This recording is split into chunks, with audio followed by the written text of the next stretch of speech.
नमस्कार दोस्तों, हिंदी हम लोग पढ़ चुके हैं। हिंदी वर्णमाला, उसके 2 पार्ट हैं, स्वर और व्यंजन के अलग-अलग। उसकी प्लेलिस्ट आपको डिस्क्रिप्शन में दे दी जाएगी।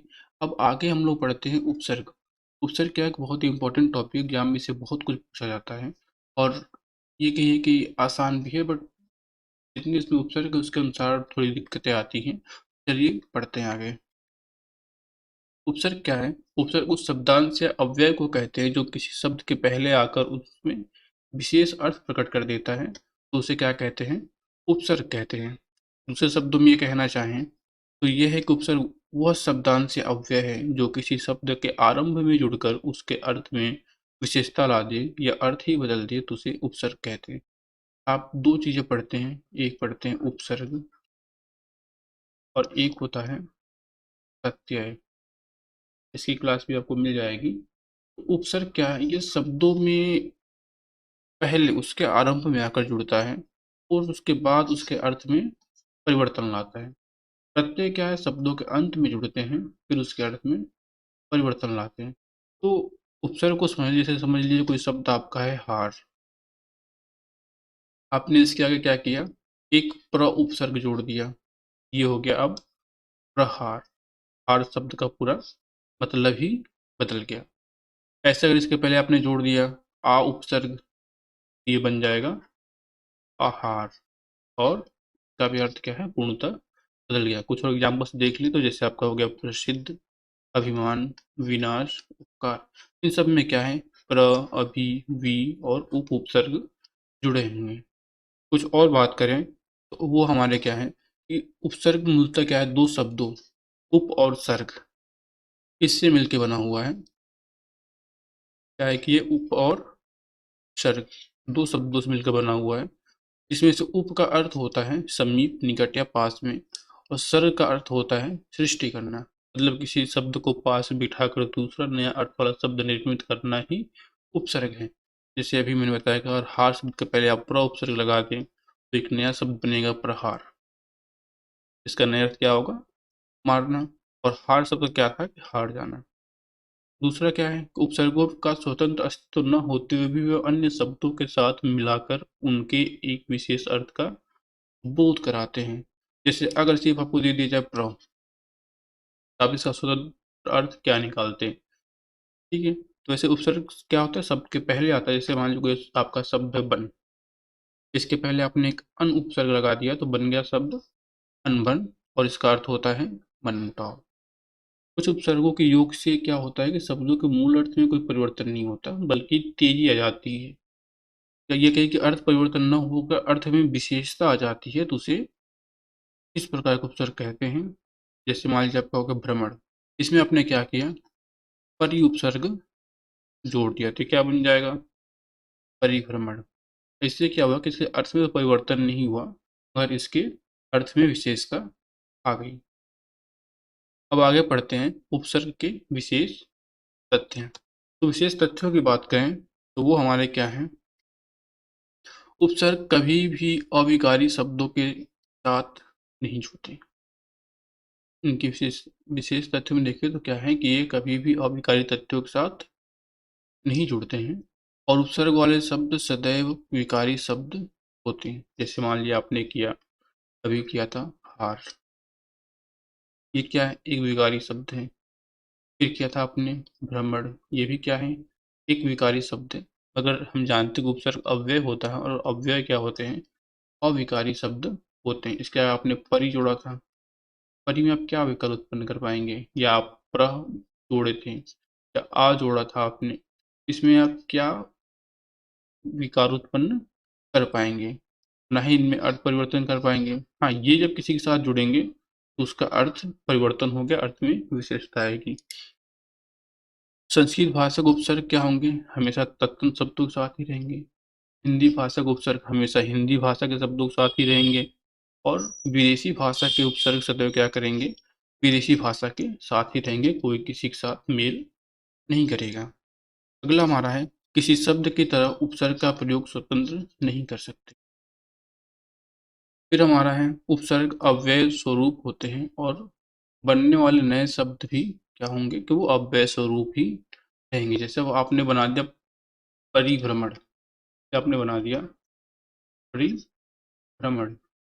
इसमें आप अब क्या चेंज कर पाएंगे? अब ये भी परिभ्रमण में कोई परिवर्तन आप नहीं कर पाएंगे। अगर अकेले भ्रमण होता तो आप अपने अकॉर्डिंग परिवर्तन या विकार उत्पन्न कर सकते थे, मगर आप परिभ्रमण में कुछ आप चेंज नहीं कर सकते। ऐसे अगर आपने आहार लिख दिया तो अब इसमें आप परिवर्तन नहीं कर सकते। हार में आप चाहें जो परिवर्तन कर सकते हैं। यहाँ तक आप आए हैं तो एक बार लाइक शेयर एंड सब्सक्राइब कर दीजिए। फिर अगला हमारा है उपसर्ग। ये योग से क्या होता है, संधि पद एवं समासिक पद बनाए जा सकते हैं। आगे चले हम लोग उपसर्ग की विशेषता देख लेते हैं। इसकी विशेषताएं हैं कि ये शब्द के अर्थ में नई विशेषता ला देता है, या तो उसके अर्थ को उलट देता है, या उसके शब्द के अर्थ में कोई परिवर्तन नहीं लाता, लेकिन उसके अर्थ जो है इर्द गिर्द ही अर्थ प्रदान करते हैं। जैसे अगर बात कर लें कि नई विशेषता लाना या अर्थ को बदल देना, तो उसमें हमारा आ जाता है बल। आपने क्या किया, प्र उपसर्ग लगा दिया तो बन गया प्रबल। दूसरा आपका है शासन। इसमें आपने अनु उपसर्ग लगा दिया, बन गया अनुशासन। क्या हुआ कि इनके अर्थों में विशेषता आ गई है। अब अर्थ को उलट देना, जैसे आपका सत्य है, आपने इसमें अ उपसर्ग लगाया, क्या बन गया असत्य। अब सत्य का उल्टा है असत्य। ऐसे यश, इसमें आपने अप उपसर्ग लगाया तो ये बन गया अपयश। ये भी क्या है, इसका पूरा अर्थ बदल गया, उल्टा हो गया। तीसरा में क्या है, शब्द के अर्थ में कोई खास परिवर्तन न करके मूलार्थ के इर्द गिर्द अर्थ प्रदान करना। जैसे मान लीजिए आपने शुद्ध लिखा है, इसमें आपने वी उपसर्ग लगा दिया तो क्या बना विशुद्ध। अर्थ दोनों शब्दों का एक ही है। फिर भ्रमण, इसमें आपने परि उपसर्ग लगा दिया तो बन गया आपका परिभ्रमण। अर्थ इर्द गिर्द ही है। अब आगे बात करते हैं उपसर्गों की संख्या की। तो जो उपसर्ग हमारे हैं मूलतः तीन ही प्रकार के होते हैं, मगर और भी अंग्रेजी या उनके उपयोग के अनुसार पे उपसर्गों को हम लोग पढ़ते हैं। चलिए देखते हैं इनको।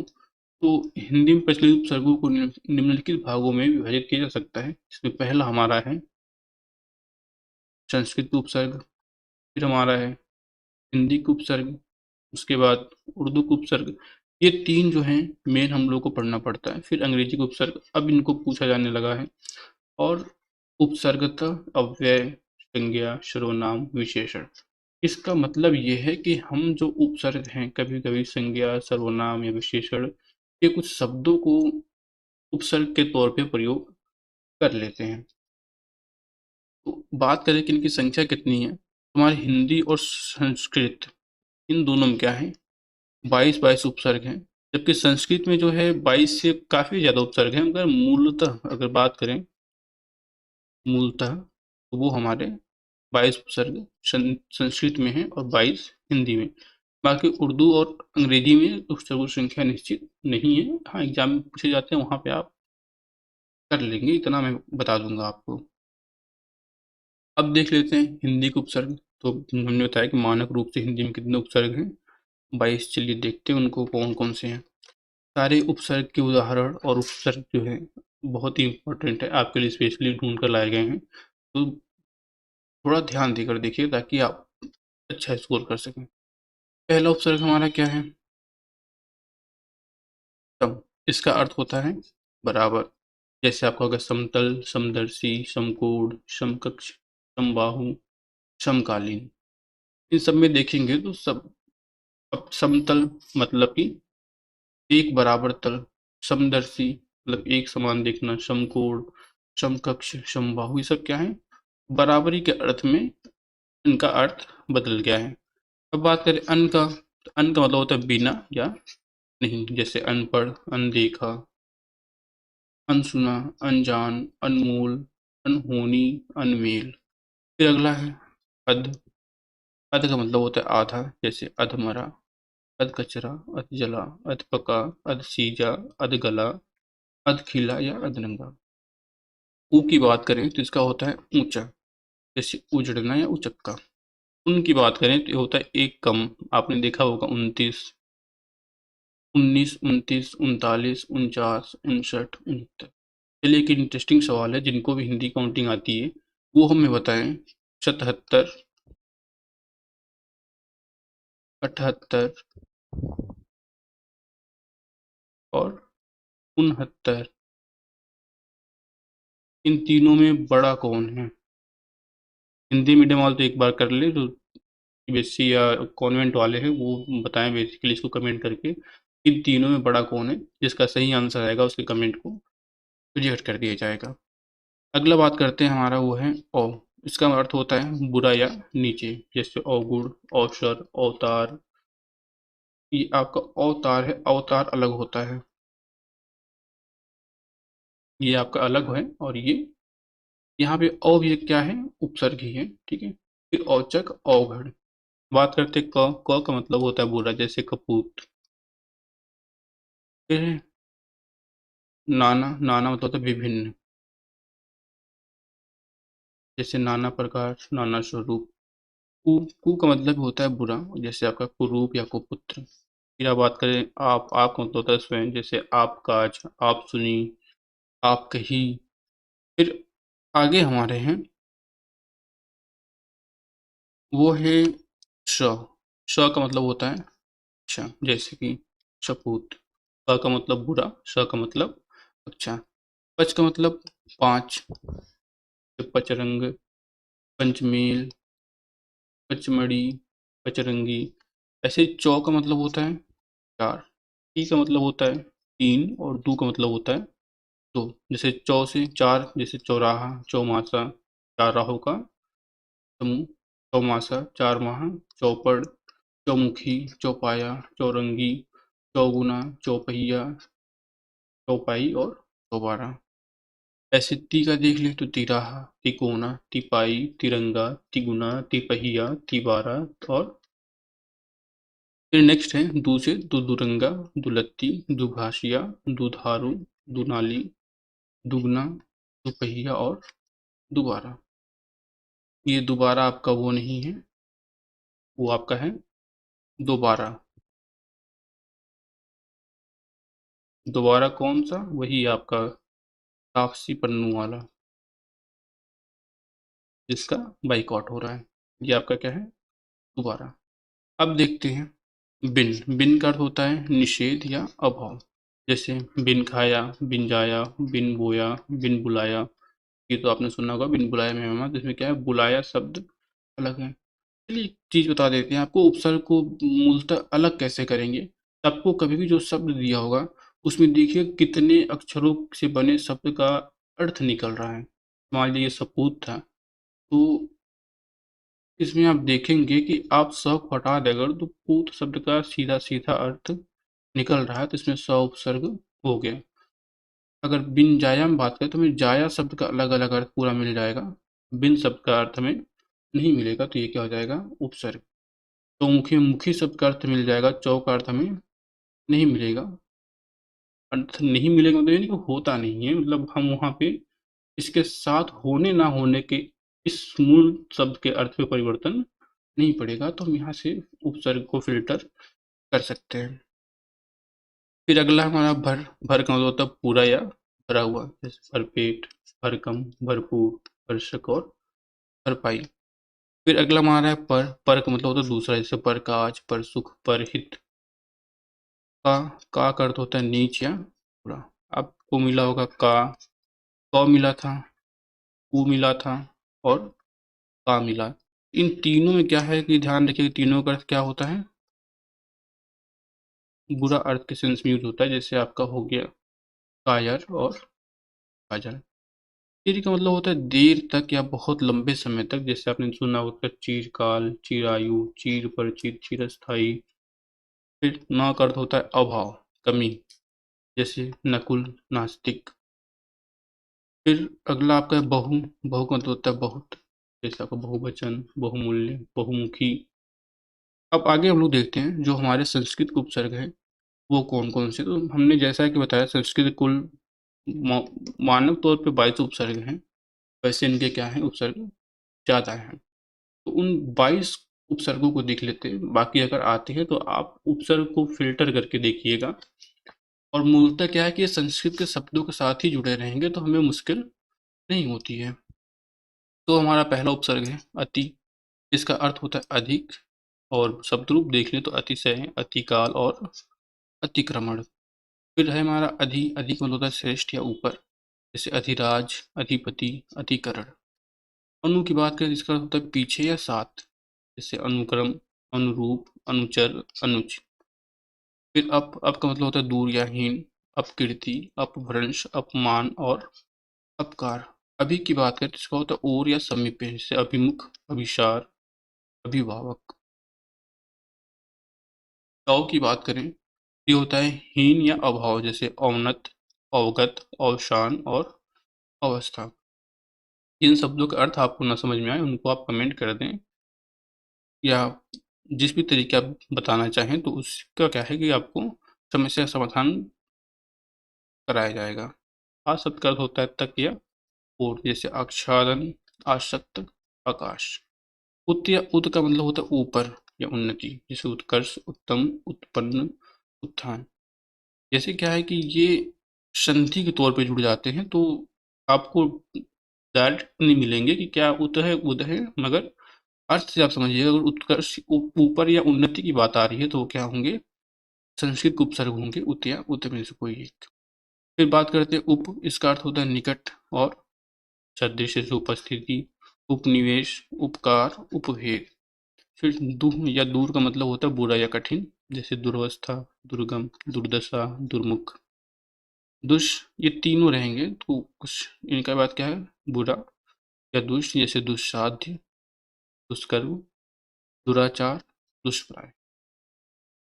अगला हमारा है नी। नी का अर्थ होता है नीचे या भीतर, जैसे निपात, नियुक्त, निवास, निरूपण। निस की बात करें तो इसका अर्थ भी होता है नीचे या भीतर, इसका होता है निशंक, निश्चल। ठीक है। फिर बात करें निर, इसका अर्थ होता है बाहर या बिना, जैसे निर्भय, निर्जल, निर्मूल, निर्मम। परा की बात करें तो होता है अर्थ पीछे या उल्टा, जैसे परागत, पराभूत, पराकृत, पराभव। परि, इसका अर्थ होता है आसपास, अभी हम लोगों ने देखा था परिभ्रमण। ठीक है, हो गया परिधि, परिक्रमा, परिपूर्ण, परिभ्रमण। प्र की बात करें, इसका अर्थ होता है अधिक या आगे, तो अर्थ क्या शब्द रूप क्या बनेंगे, प्रलय, प्रपंच, प्रसंग और प्रताप। प्रति शब्द का अर्थ होता है और या उल्टा, जैसे प्रतिगम, प्रत्येक, प्रतिकार, प्रतिपल। वि का अर्थ होता है भिन्नता, जैसे विभिन्न, विकार, विमुख और विभाग। सम या सन का अर्थ होता है सुंदर या सहज, जैसे संतृप्त, संस्कार, संन्यास और संपर्क। अन का अर्थ होता है नहीं या बुरा, जैसे अन्यंत्र, अनावश्यक। सु का अर्थ होता है सहज या सुंदर, जैसे सुगम, सुफल, सुवास और सुस। ये जो है संस्कृत के 22 उपसर्ग हैं, जिनको माना गया मानक तौर पे। बाकी और भी ज़्यादा हैं, उनको जब हम आपको क्वेश्चंस कराएंगे तो उनमें हम करा देंगे, रिपीट करा देंगे एक बार, और इन सबको भी रिपीट करा देंगे। फिर अब हम आगे देखते हैं हमारे उर्दू के जो उपसर्ग थे। तो उर्दू के उपसर्गों की बात करें तो इनकी संख्या निर्धारित नहीं है, मगर कुछ महत्वपूर्ण उपसर्ग हैं, उनको हम लोग देख लेते हैं। तो इस कड़ी में हमारा पहला है ला। ला का अर्थ होता है बिना, जैसे लाचार, लाजवाब, लापरवाह, लापता इत्यादि। देखिए, इन उपसर्गों का करने के फायदा आपको ये होगा कि जब आप शब्द रूप पढ़ेंगे, जैसे शब्दों में अर्थ निकालना, या शब्द कहाँ से लिए गए हैं, उनकी उत्पत्ति कहाँ की है, या अगर बात करें कि उनमें शुद्धि लिखना हो गया, तो उस केस में क्या होगा कि आपके लिए बहुत ही मददगार होंगे। शब्दों पर भी ध्यान दीजिएगा। जैसे बद, बद का मतलब होता है बुरा, जैसे बदसूरत, बद्दिमाग, बदमाश, बदकिस्मत। ठीक है। बे का अर्थ होता है बिना, जैसे बेकार, बेअसर, बेरहम, बेमतलब, बेईमान। ठीक है। फिर कम, कम का अर्थ होता है थोड़ा या हीन, जैसे कमसीन, कम ख्याल, कमजोर, कम दिमाग, कमजात। इन शब्दों को आप लोगों ने सुना होगा और अपने अपने तरफ से अर्थ भी निकाला होगा। अगला हमारा है गैर। गैर का मतलब होता है ये बिना या निषेध, जैसे गैर कानूनी, गैर जरूरी, गैर हाजिर, गैर सरकारी। ठीक है। खुश, खुश का मतलब चेष्टा करते हैं, जैसे आपने देखा हो खुशनुमा, खुशगवार, खुश मिजाज, खुशबू, खुशदिल, खुशहाल इत्यादि। ना का अर्थ होता है अभाव, जैसे नाराज, नालायक, नादना मुमकिन, नादान, नापसंद। ठीक है। अल की बात करें, इसका अर्थ होता है निश्चित, जैसे अलबत्ता, अलगरज। आपने मूलतः देखा हो कई लोग इन शब्दों का उपयोग भी करते हैं, तो आप वहां से भी एक अर्थ निकाल सकते हैं कि इसका क्या अर्थ मिल रहा है। फिर अगला शब्द हमारा है बर। बर का मतलब होता है ऊपर, पर या बाहर, जैसे बर्खास्त, बर्दाश्त, बरवक्त इत्यादि। नेक्स्ट हमारा है बिल। बिल का मतलब होता है के साथ, जैसे बिल आखिर, बिल्कुल, बिल वजह। फिर हम बात करते हैं अगला हमारा, तो वह हम मतलब होता है बराबर या समान। हिंदी में सौ का मतलब था बराबर या समान। फिर बात यहाँ हो गया हम उम्र, हमदर्दी, हम पेशा इत्यादि। दर, दर का तो मतलब होता है में, जैसे दरअसल, हकीकत या दर हकीकत।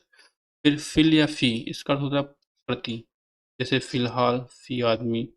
ब का अर्थ होता है और या अनुसार, तो वो हो गया बनाम, बदौलत, बदसूरत और बगैर।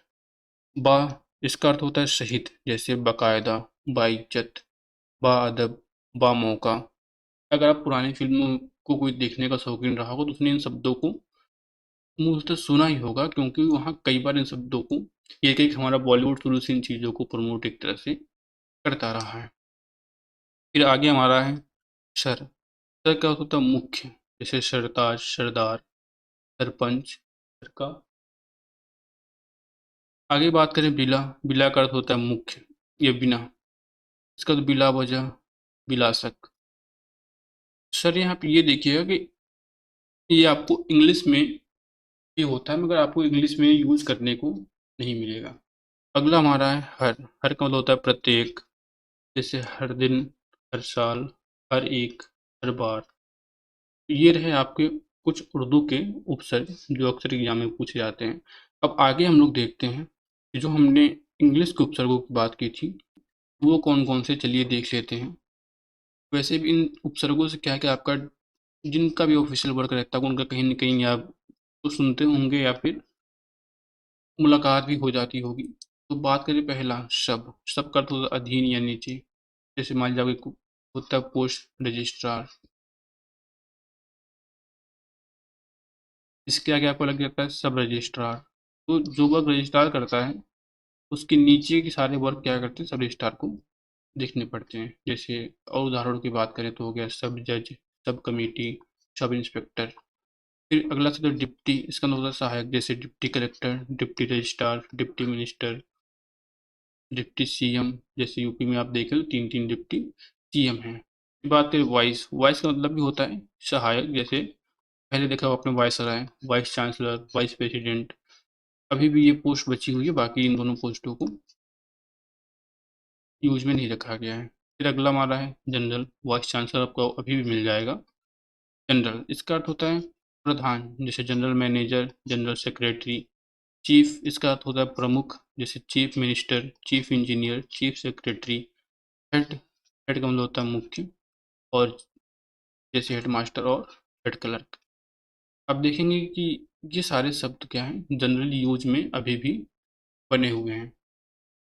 अब आगे हम देखते हैं कि जो हमने शब्द देखे थे कि उनको क्या करते हैं, संज्ञा, सर्वनाम या अव्यय के साथ या विशेष के रूप में प्रयोग कर लेते हैं, वो कौन कौन से हैं। तो उसमें एक हमारा है अध। मूलतः संस्कृत का है, और अतः इनका अर्थ है नीचे, जैसे अधःपतन, अधोगति, अधोमुखी, अधोलिखित। अगला हमारा है अतः। उसका अर्थ क्या होता है भीतरी, जैसे अंतःकरण, अंतःपुर, अंतर्मन, अंतर्देशी। इसका अर्थ होता है अभाव। इसको हम बता भी चुके हैं, जैसे अशोक, अकाल, अनीति, अधर्म, अज्ञान। फिर बात करते हैं अगला, तो उसका अर्थ है चीर। चीर का मतलब होता है बहुत देर या लंबे समय तक, ये भी आपको बताया जा चुका है, जैसे चिरंजीवी, चीर कुमार, चिरकाल, चिरायु। फिर अगला हमारा है पुनर। पुनर मतलब होता है फिर। इसका अर्थ हमें मिल जाता है सीधे सीधे, जैसे पुनर्जन्म, पुनर्लेखन, पुनर्जीवन, पुनर्निर्माण, पुनरागमन। फिर नेक्स्ट है बहिर। इसका अर्थ होता है बाहर। ये ऐसे उपसर्ग है कि आपको अर्थ आसानी से मिल जाता है। इसके उदाहरण देखें तो है बहिर्गमन, बहिर्गत, बहिष्कार और बहिर्द्वार। अगला हमारा सत, सत का मतलब होता है सच्चा, जैसे सज्जन, सत्कर्म, सदाचार, सत्कार्य। और ऐसे जो उपसर्ग हैं जिनमें बेसिकली व्यंजन संधि होती है, उनमें क्या करता है कि एग्जाम में जरूर पूछता है कि इसमें कौन सा उपसर्ग लगा है। तो इसके लिए आपको क्या है, उपसर्ग को करने के लिए व्यंजन संधि का जो है अच्छा खासा ज्ञान होना चाहिए, क्योंकि अब वो समय नहीं रहेगा कि आपसे पूछ लेगा कि उपसर्ग कहाँ लगा है। आपको शब्द दे दिया अकाल और पूछेगा इसमें कौन सा उपसर्ग लगा है। अब ये इतने आसान पेपर नहीं बनते क्योंकि कंपटीशन टफ हो गया है। तो आप कोशिश करें कि इनसे जुड़े जो चीज़, जैसे संधि हो गई, आप अच्छे से पढ़ लें तो आपको इससे सक दे दिया, उत दे दिया, उद दे दिया, ऐसे उपसर्गों करने में काफ़ी आसानी होगी। फिर अगला हमारा है पूरा, पूरा का मतलब होता है पुरातन, जैसे पुरातत्व, पुरावृत्त। फिर सम, इसका अर्थ होता है समान, जैसे समकालीन, समदर्शी, समकोण, समकालिक। सह, इसका अर्थ होता है साथ, जैसे सहकार, सहपाठी, सहयोगी एंड सहचर। अगला बात करें अन्न, अन्न का अर्थ होता है अभाव या निश्चेद, जैसे अनर्थ, अनंत। नेक्स्ट हमारा अंतर, अंतर मतलब होता है भीतर, जैसे अंतर्नाद, अंतरराष्ट्रीय। फिर का या कु, और आपका एक और था क। इन तीनों का अर्थ क्या था, बुरा, जैसे का पुरुष, कुपुत्र, कपूत। ठीक है,